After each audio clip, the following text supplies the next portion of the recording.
వైవిధ్యానికి care of caves, variety ఈవెంట్లు, వినూత్నమైన థీమ్స్. పూర్తి వివరాలకు చదవండి రేపటి సాక్షి దినపత్రిక.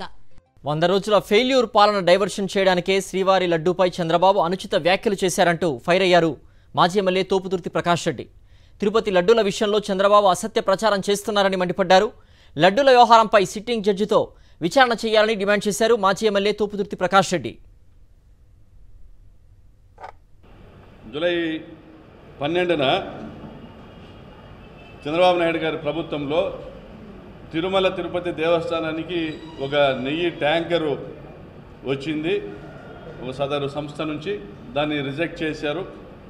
రిజెక్ట్ చేసిన తర్వాత 17వ తేదీన ఎన్డీడీబీకి, నేషనల్ డైరీ డెవలప్మెంట్ బోర్డుకి దాని శాంపుల్ పంపించారు. అక్కడ నుంచి ఒక వారం 10 రోజులు అది టోటలీ రిజెక్టెడ్ శాంపుల్ అని వచ్చింది. అట్లా సంవత్సరానికి 15-16 ట్యాంకర్లు ఆ విధంగా ఒక టర్మ్లో 15-16 ట్యాంకర్లు ఆ విధంగా రిజెక్ట్ అవుతూ ఉంటాయి. అంటే టీటీడీలో రిజెక్ట్ అయిన శాంపుల్ని వాడరు అనేది చంద్రబాబు నాయుడు గారికి తెలుసు. ఆయన హయాంలోనూ దాదాపుగా 14-15 ట్యాంకర్లు రిజెక్ట్ అయ్యాయి. జగనన్న హయాంలో కూడా 17-18 ట్యాంకులు రిజెక్ట్. జూలై 17న జరిగితే మరి ఇంతవరకు నిద్రపోతా ఉన్నారా చంద్రబాబు నాయుడు గారు? అక్కడ ఒక వెజిటబుల్ ఫ్యాట్ అంటే వనస్పతి కూడా మిక్స్ అయ్యి ఉంది అనేటువంటి ఒక అభిప్రాయాన్ని సంబంధించినటువంటి అధికారి వ్యక్తం చేస్తే దాన్ని తీసుకొని ఇది జంతువులకు సంబంధించినటువంటి ఎనిమల్ ఫ్యాట్, జంతువుల కొవ్వు అందులో మిక్స్ చేసి ఆ నెయ్యిని టీటీడీకి సప్లై చేయడం జరుగుతుందని ఒక డైరీ మీద ఆరోపణలు చేశాం. టీటీడీలో లడ్డూ తయారీకి ఉపయోగించే నెయ్యిలో జంతువుల కొవ్వు ఉంది, ఎనిమల్ ఫ్యాట్ ఉంది అనేటువంటి ప్రచారానికి తెరలేపారు. అంటే ముఖ్యమంత్రిగా ఉన్నది తానే, దాన్ని విచారణకు ఆదేశించాల్సింది కూడా తానే.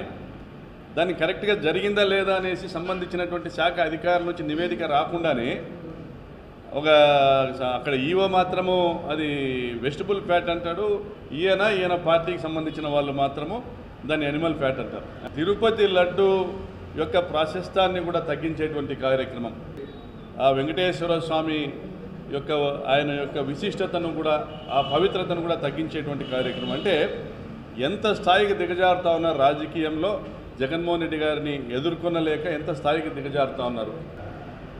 వైఎస్ఆర్ కాంగ్రెస్ పార్టీ హైకోర్టులో అప్పీల్ చేయడం జరిగింది. దీనిపైన నిష్పక్షపాతంగా సిబిఐ విచారణ జరగాల లేదా సిట్టింగ్ జడ్జితో విచారణ జరిపించాలనేసి ప్రజలందరూ కూడా గమనించాలని కోరుతా ఉన్నాం. వెంకటరమణ స్వామి పైననే ఆరోపణలు చేసేటువంటి చంద్రబాబు నాయుడు తప్పనిసరిగా పుటగతలు లేకుండా పోతారని కూడా ఈ సందర్భంగా కూడా సెలవిస్తాం.